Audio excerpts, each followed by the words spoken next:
तो students, video के इस भाग में हम अल्कोहल उत्पादन और जैव उपचार के बारे में चर्चा करेंगे। जब शक्कर का उत्पादन होता है तो कारखाने में शक्कर के साथ साथ अल्कोहल का भी उत्पादन किया जाता है। गन्ने के रस का सीरा निकलता है और उसमें भी प्रचुर मात्रा में कार्बोज पदार्थ होते हैं। सीरे में सैक्रोमाइसिस किण्व मिलाकर उसका किण्वन किया जाता है और इस प्रक्रिया में इथेनॉल C2H5O6 यह प्रमुख उत्पाद तथा ईस्टर और अन्य अल्कोहल ये सभी प्राप्त होते हैं।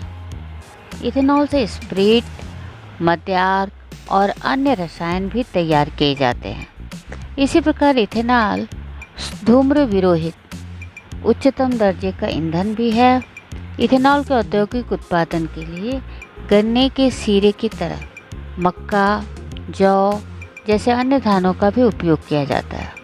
अंगूर के रस में होने वाले ग्लूकोज और फ्रक्टोज शर्कराओं का भी ईस्ट की सहायता से किण्वन किया जाता है और पाए गए अल्कोहल से वाइन नामक पेय बनाया जाता है। क्या आप जानते हैं, भारत के साथ बहुत देशों में आजकल पेट्रोल और डीजल इन ईंधनों में 10% इथेनॉल को मिश्रित करना अनिवार्य किया गया है। ऐसा क्यों? ऐसा इसलिए कि इथेनॉल ईंधन के रूप में कम प्रदूषण फैलाता है। पेट्रोल और डीजल जीवाश्म ईंधन है, इसलिए उनके भंडार भी सीमित हैं। अगर उनका बहुत ज़्यादा उपयोग किया जाता है तो वे नष्ट भी हो जाएंगे और उन्हें पुनः तैयार नहीं किया जा सकेगा। इसलिए उपाय के रूप में 10% इथेनॉल का मिश्रण करने पर ईंधन की भी बचत होती है। साथ ही साथ कार्बन मोनोऑक्साइड के कारण जो प्रदूषण उत्पन्न होता है वो भी कम होता है। महाराष्ट्र में नासिक शहर के आसपास वाइन निर्मित के उद्योग को बड़े पैमाने पर क्यों शुरू किया गया है? महाराष्ट्र में कौन सा फल पैदा किया जाता है? अंगूर। और अंगूर के बागान में वहाँ के जो किसान हैं और बागान मालिक हैं उनको अंगूर की खेती की अपेक्षा वाइन निर्मित के जब उद्योग शुरू करते हैं तो उनको बहुत ही लाभ होता है। अंगूर के फल नाजुक होते हैं और शीघ्र खराब हो जाते हैं, इसलिए उनका वाइन निर्मित उनके लिए बहुत अच्छा उपाय सिद्ध होता है और वाइन की मांग भी अधिक होती है। अंतर्राष्ट्रीय निर्यात किया जा सकता है जिससे सरकार को विदेशी मुद्रा प्राप्त होती है और इसीलिए महाराष्ट्र में नासिक शहर के आसपास वाइन निर्मित के उद्योग बड़े पैमाने पर शुरू किए गए हैं। अगला है, गेहूं की रोटी केवल फूलती है लेकिन डबल रोटी यानी कि पाव जो है वो जालीदार, नरम और पाचन में हल्की होती है। ऐसा क्यों? वास्तव में डबल रोटी के आटे में यीस्ट होता है और ये जो यीस्ट होते हैं वो कौन सी प्रक्रिया करते हैं? किण्वन की।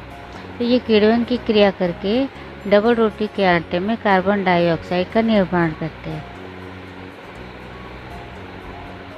इसीलिए डबल रोटी के जो आटे हैं उसमें जाली पड़ जाती है और वो नरम बनती है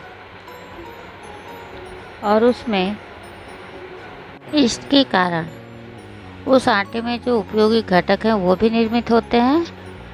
फलस्वरूप डबल रोटी का स्वाद बदल जाता है तथा वो पाचन में हल्की हो जाती है, जबकि रोटी के आटे में यीस्ट नहीं होता। इसीलिए सेंकते समय उसकी गैस जो है वो प्रसरित होती है और रोटी फूल जाती है।